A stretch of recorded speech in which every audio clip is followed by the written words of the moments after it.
नमस्कार, मैं हूं जसवंत कंडेला और आप देख रहे हैं न्यूज़ टुडे इंडिया। इसमें मौजूद हम कंडेला गांव में, और आप देख सकते हैं यहाँ पर आज जो है 8 तारीख है और 8 तारीख को जो किसान कुछ किया था दिल्ली के अंदर, उन्होंने वहाँ से एक मैसेज दिया था पूरे देश के अंदर कि आज 8 तारीख को हम भारत बंद करेंगे, चक्का जाम करेंगे। और इस वक्त मौजूद हम कंडेला गाँव में, आप देख सकते हैं यहाँ पर किसानों ने यहाँ पर जो है चक्का जाम किया हुआ है। ये जींद से कैथल मार्ग पर जो कंडेला गाँव 8 किलोमीटर दूर है, यहाँ पर जो है रोड को जाम कर दिया गया है। तो अभी हम किसानों से बात की तरफ से रिस्पॉन्स आ रहा है, तो अभी हम बात करते हैं वहाँ पर किसानों से बात करेंगे इस भारत बंद के बारे में। नमस्कार। राम राम रे भाई। तो आज भारत बंद किया गया है किसानों द्वारा और दिल्ली के अंदर मैंने काफ़ी बार देखा है दिल्ली के अंदर 26 तारीख सरकार का रिस्पॉन्स रहा। बिल्कुल मेरे भाई, हमारे हक की लड़ाई है। दिल्ली भी बैठेंगे, अगर आके जाने की बात पड़ेगी तो आगे भी जाके बैठेंगे। हमने किसानों ने, हमारे बुजुर्गों ने ये ऐलान किया था अगर हमारी मांग मानते हैं तो ठीक, अगर नहीं मानते तो 8 तारीख को पूरा भारत बंद कर देंगे। वो ऐलान हमने पूरा सफल भी किया है। कंडेला मार्ग है, चंडीगढ़ तक रास्ता जाता है, हमने आज सील कर दिया। सुबह 6 बजे वीर पैदा हुए थे जिन्होंने अपने संघर्ष की लड़ाई लड़ी है। और हमने तो वो कंडेला गांव, ये वो पावन धरती है जिसने ओम प्रकाश चौटाला के घुटने टिकाने का काम किया था। चौटाला ने घमंड में आके एक बात कही थी कि मैं कंडेला होकर के उस प्रकार से हमने वो ऐलान किया था कि यहाँ से जाने नहीं देंगे। तो जाने की बात करता है, तेरे को पूरी जिंदगी तेरे को सत्ता का मुंह भी नहीं देखने देंगे। वही हमने बात की थी। आज तक ओम प्रकाश चौटाला सत्ता का मुंह नहीं देख पाया है। इसी प्रकार से हम मोदी को चेतावनी देते हैं। ये वही कंडेला की पावन धरती है, ये वही नौजवान साथी हैं, ये तेरे को चेतावनी देते हैं और ऐलान करते हैं कि आज के बाद जिस प्रकार से तुमने इस भारत के किसानों के साथ जो दुर्व्यवहार और जो तुम अपनी मांग, अपने हक मांगे थे वो हक न दिए, तो हम ऐलान करते हैं कि पूरी जिंदगी भर कभी सत्ता का मुंह नहीं देख पाएगा। जिस प्रकार से ओम प्रकाश चौटाला आज जेल के अंदर है और अपना यह कंडेला में जो उसने ऐलान किया था वो असफल रहा था और कंडेला की इसके अंदर जीत हुई थी। इसी प्रकार से हम कहते हैं या तो अपनी जो किसानों की हमारी समर्थन मूल्य की मांग है वो मान ले, नहीं मानता है तो वही हम अन्न पैदा करते हैं अपना। हमारा अन्न भी खाना तू छोड़ दे, कई बार से विदेश से ही अपना अन्न लिया, नाच लिया, हमारा पैदा हुआ। अगर तेरे को इतनी नफरत हमारे किसानों से तो हमारा पैदा किया है अन्न क्यों खा रहे हो आप लोग? हमारा अन्न भी छोड़ दो, हमारे से नफरत तो आप लोग करने लगेंगे। जो भी हमारा दूध है, सब्जी है, किसान ही तो पैदा करता है। हमारी पैदा की हुई चीज क्यों खाते हो आप? ले लो आप गूगल से, जहाँ से भी लेते हो, विदेशों से, अंडानी से ले लो। जो आपकी सोच है अंडानी अंबानी की, वो हम सफल नहीं होने देंगे। हमारी जो मांग है, हमारा हक है, चाहे समय हमारा कितना ही लग जाए, हम आखिरी दम तक अपने। मोदी की एक सोच भी है अंबानी और अंडानी को सीधा सीधा फायदा पहुंचाना। जो इसकी सोच है वो सफल नहीं होने देंगे। हमारी जिस प्रकार से गेहूं 20 रुपए 19 रुपए खरीदता है, वही गेहूं अंबानी और अडानी के जाकर के 50 रुपए 45 रुपए हो जाती है वो आटा। उसमें ऐसा क्या मिला देते हैं? हमारा जब चावल है 21 रुपए 20 रुपए खरीदा जाता है। धान जो फसल होती है और वो फसल बिकने के बाद मंडी में जाते ही, बोरियों में डलते ही वो 162 रुपए हो जाती है। उसका जो फोल्डर है 3 रुपए से 4 रुपए तो वो भी बेच देता है। हमारी कोड़ियों के भाव से जो ये फसल खरीदता है, क्या हमारी फसल से इतनी बू आती है इस मोदी को? अगर इतनी बू आती है तो फिर क्यों हमारी फसल लेता है और क्यों हमारा पैदा किया हुआ अनाज ये मोदी खाता है? जी थैंक यू। अपना नाम और बता दिए हमारे दर्शकों को। मेरा नाम बलराज कंडेला है, मैं स्वयं जिला अध्यक्ष छात्र हूँ और मैं किसान का बेटा हूँ।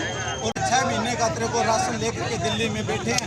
6 महीने का नहीं, अगर 1 साल की भी बात होगी तो 1 साल तक अपने संघर्ष की लड़ाई लड़ेंगे और जीत करके ही अपना दम लेंगे। फिर बैठे हैं किसान अपनी मांगों को लेकर कि भाई जो 3 अध्यादेश बनाए गए हैं, जमाखोरी का है या कॉन्ट्रैक्ट फार्मिंग है या फिर MSP का है, वो भी काले कानून हमारे पे थोपे जा रहे हैं, किसानों के ऊपर जा रहे हैं। उस पर जो बुजुर्गों ने, मैं आशीर्वाद दिया और युवाओं के साथ जो हमारे पास दोस्त है, और इन्होंने ये काम आज दिखा भी दिया कि बुजुर्गों के कहने पे जो तारीख पे तारीख नरेंद्र तोमर और मोदी सरकार दे रही थी, उस तारीख पे तारीख लेते लेते हमारे जो बुजुर्ग हैं, जो लीडर हैं वहाँ पे, वो हताश हो गए उनकी बातों से। और उन्होंने लगा कि भाई ये मोदी है जो ये सिर्फ अंडानी और अंबानी को फायदा पहुँचाने के लिए कार्य कर रहा है। जो हमारी फसल है उसको खरीद कर कम रेट पर खरीद कर मोदी को बेच रहा है और मोदी वहाँ से ज़्यादा मुनाफा लेकर हमारी जो ज़मीनें हैं उनको कब्जाने का काम करने के लिए तैयारियां कर रहा है।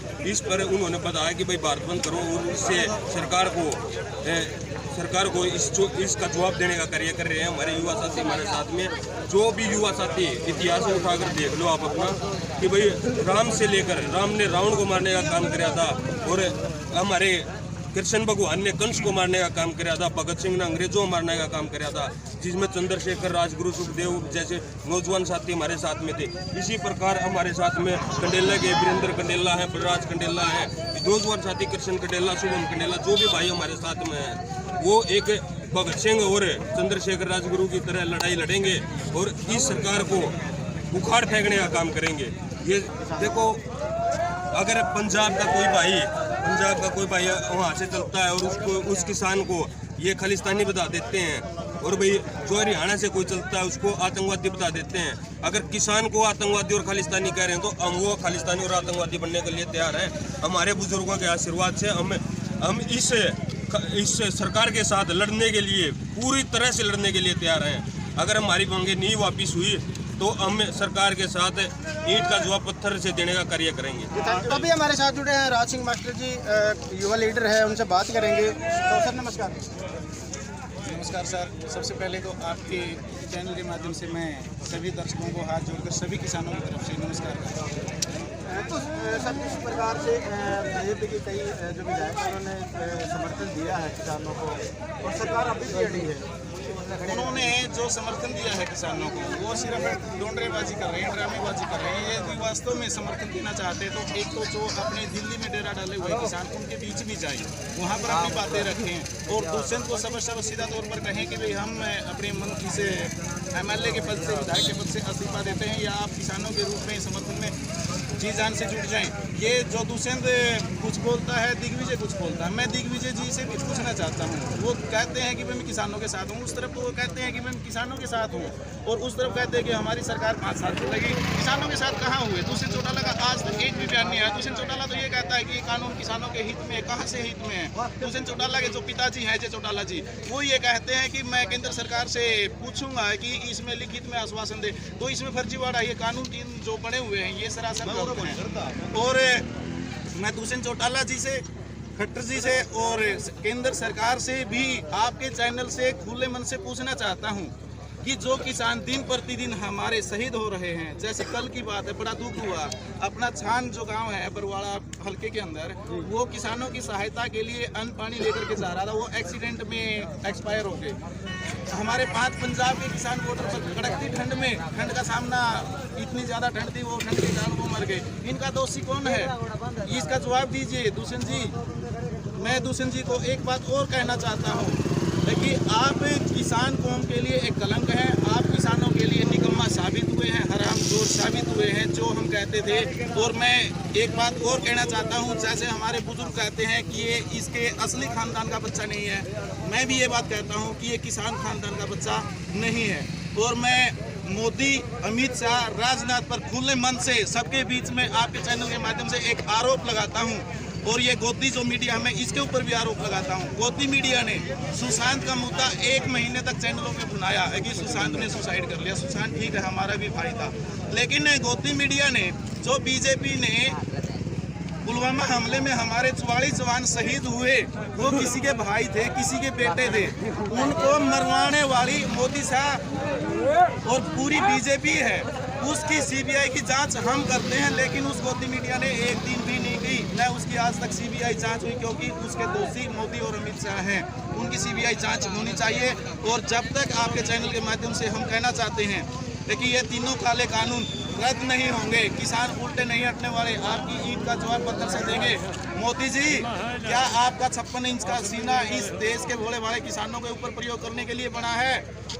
क्यों नहीं आप किसानों के बीच में आते? क्यों नहीं इनकी समस्याओं? और मोदी जी, आप जो बार बार मीटिंगें करते हैं, मैं इस चैनल के माध्यम से आपसे भी पूछना चाहता हूं, क्या आपने जब ये तीनों काले कानून पारित किए, किसी किसान को बुलाया, किसी किसान से सलाह ली, किसी विपक्ष दल से सलाह ली, बाइट की? क्यों नहीं की? क्यों गुजरात में ये पारित की? यदि इतने अच्छे कानून होते तो अब मेरे गाँव का एक किसान है, प्रकाश नोब सम्मत, वो उसने 1 किले में उसका बाजरा था, आज भी वो बेचारा दर दर की ठोकरें खा रहा है, ये सबूत है। उसका बाजरा नहीं बिका, कहाँ से MSP होगी? तो भोले भाले किसान के लिए तो कुछ नहीं है, जो चालू हैं वो कुछ कर सकते हैं, लेकिन किसान, अब मैं ये पूछना चाहता हूँ, किसान दिन रात खेत में काम करता है, उसको जाने के बाद कहते हैं कि आप पटवारी से फर्द निकलवाओ, कानून गो से अटेस्टेड करवाओ। क्या किसान के पास इतना टाइम हो? पटवारी के पास जाते हैं, पटवारी कहता है कि मैं शाम को 5 बजे मिलूंगा। क्यों ये किसान को बर्बाद करते हैं?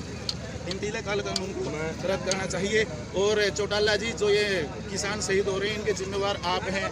और मैं एक चीज़ और पूछना चाहता हूँ दो चौटाला जी आपसे, मैं निकम्मा कहता हूँ, दिल से कहता हूँ, क्योंकि सभी किसान दुखी हैं। आपने वोट ली किसानों की और किसानों ने वोट दी थी बीजेपी के विपक्ष में आपको कि आप कुछ करके दिखाएंगे, लेकिन आप तो रुपए की खातिर बिक चुके हो। आप याद करिए, जब आपका आम आदमी पार्टी से गठबंधन था, उसी दिन 12 तारीख को ओम प्रकाश चौटाला जो बुजुर्ग भी है और स्वास्थ्य से भी सही नहीं है, उनकी जमानत तो रद्द होती है और आप दिल्ली में बाइट करके उसी दिन कहते हैं कि अगले दिन अजय चौटाला की जमानत होगी। इसमें सभी को तो दिखाई देता है कि आप ड्रामेबाजी करते हैं। यदि आप इतने सही हैं तो इस्तीफा दीजिए। आप इसमें क्यों गठबंधन में चिपके हो? पंजाब को देख लीजिए, प्रकाश सिंह बादल तो आपके पूर्वज मानते हो, आप उनको आपका पारिवारिक सदस्य मानते हो, उन्होंने भी बीजेपी से मंत्री पद से इस्तीफा दिया, गठबंधन को तोड़ दिया। वो किसानों के हित में है। आप भी किसानों के समर्थन में आइए। यदि आप किसानों के समर्थन में नहीं आएंगे तो किसान आपकी ईंट से ईंट बजा देंगे।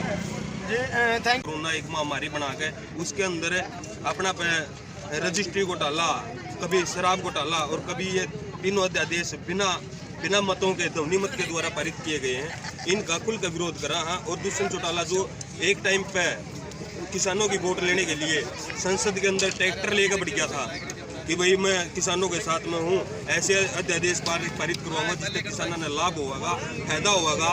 या स्वामीनाथन आयोग का रिपोर्ट लाऊंगा कि भाई स्वामीनाथन आयोग लागू किया जाएगा कि भाई उसने ऐसा कुछ नहीं कराया जो किसानों के हित में हो। मंडिया में रेट कम है फसल का, आड़ती दराज हैं और किसान वर्ग और मजदूर वर्ग को बिल्कुल उनका तास है कि भाई वो एक घटिया शासक है पैदा हुआ है कि भाई दादा देवीलाल के कुटुंबा के अंदर है। दादा देवीलाल बहुत ही किसानों के मसीहारे हैं, भाई किसानों के हित के लिए कार्य करे हैं, जिनके अपने घर में फोटो भी है, जिन बुजुर्ग पूजन खातर भी कहो है कि भाई ये सारे किसानों के मसीहा है, दादा के रूप में एक भगवान है।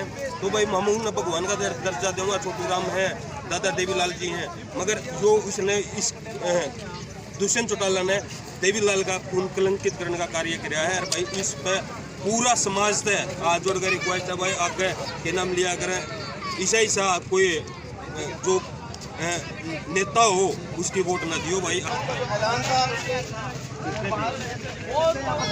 तो हमारे साथ यहाँ रामेश कंडेला जी हमसे बात करेंगे। सर नमस्कार। सर भारत बंद का जो आज ऐलान था और काम कर दिया गया है, क्या कहना चाहोगे आप इसके बावजूद जो है सरकार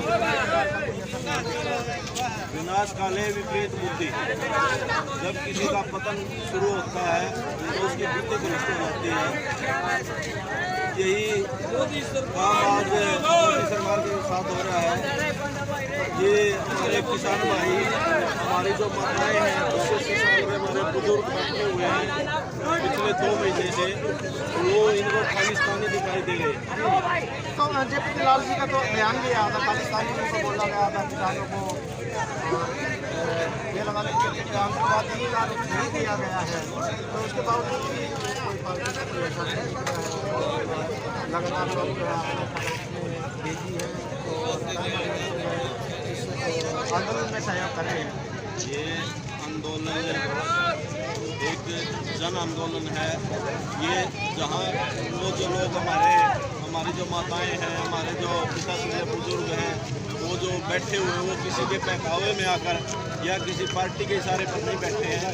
वो अपनी आने वाली नस्लों को और अपनी आने वाली फसलों को बचाने के लिए वहाँ पर बैठे हैं। अगर हमारे पास ज़मीन ही नहीं रहेगी तो हम क्या खाएंगे, हम क्या करेंगे? तो ये जो बीजेपी वाले जो पार्टी के लोग हैं, जो ये कभी खालिस्तानी बोलते हैं, कभी आतंकवादी बोलते हैं, ये तो कुछ भी कह सकते हैं, इनका क्या है। मगर ये आंदोलन प्योर जन आंदोलन है। ये इसमें चाहे छोटा बच्चा हो, चाहे 80 साल की बुढ़िया हो, जिससे जो भी सहयोग हो रहा है वो अपने लेवल पर, अगर कोई भाई वहाँ नहीं जा सकता तो यहाँ पर बैठकर वो इस आंदोलन में अपनी आहुति दे रहा है। जी, तो भाई क्या मैसेज देना चाहोगे आप? मैं आपके चैनल के माध्यम से बीमार यही मैसेज देना चाहता हूँ कि इस इस आंदोलन में चाहे वो छोटा बच्चा हो, चाहे बुजुर्ग हो, चाहे महिला हो, चाहे नौजवान हो, सबको ज़्यादा से ज़्यादा अपना सहयोग देना चाहिए। और इस आंदोलन की कामयाबी आने वाले हमारे किसानों की, हमारे जवानों की जो फसलों को नस्लों को तय करेगी। और इसमें हमारा पूरा सहयोग व पूरा समर्थन रहेगा। और पूरे हरियाणा की नहीं बात करता, चाहे कर्नाटक हो, चाहे तमिलनाडु हो, चाहे महाराष्ट्र हो। आज शुरू में ये पंजाब से शुरू हुआ था, मगर आज ये आंदोलन पूरे देश में फैल चुका है। तो सभी से विनती है, मगर एक बात मैं जरूर कहना चाहूँगा आपके चैनल के माध्यम से कि सरकार के कुछ लोग इस आंदोलन को खराब करने की कोशिश करेंगे। तो सबसे ये अपील है कि इस आंदोलन में शांति प्रिय है, हमें शांति बनाए रखनी है।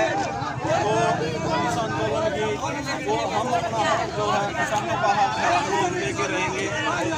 जी थैंक यू। तो जैसे कि अभी हमने बात की किसानों से, उन्होंने बताया कि देश के लिए बहुत ज़्यादा नुकसान देने वाले जो कानून सरकार ने लागू किए हैं उससे बहुत ज़्यादा नुकसान हो रहे हैं। और आप देख सकते हैं यहाँ पर भी जो है भारत बंद का जो ऐलान किया था 8 तारीख को कंडेला गांव के अंदर बंद कर दिया गया है। दिल्ली पुलिस में किसान छोटे से छोटे बच्चे से लेके बुजुर्ग तक वहाँ पर बैठे हुए हैं। तो आगे भी हम आपको इस प्रकार की न्यूज़ दिखाते रहेंगे। देखते रहिए जसवंत कंडेला के साथ न्यूज़ टुडे इंडिया। जय हिंद।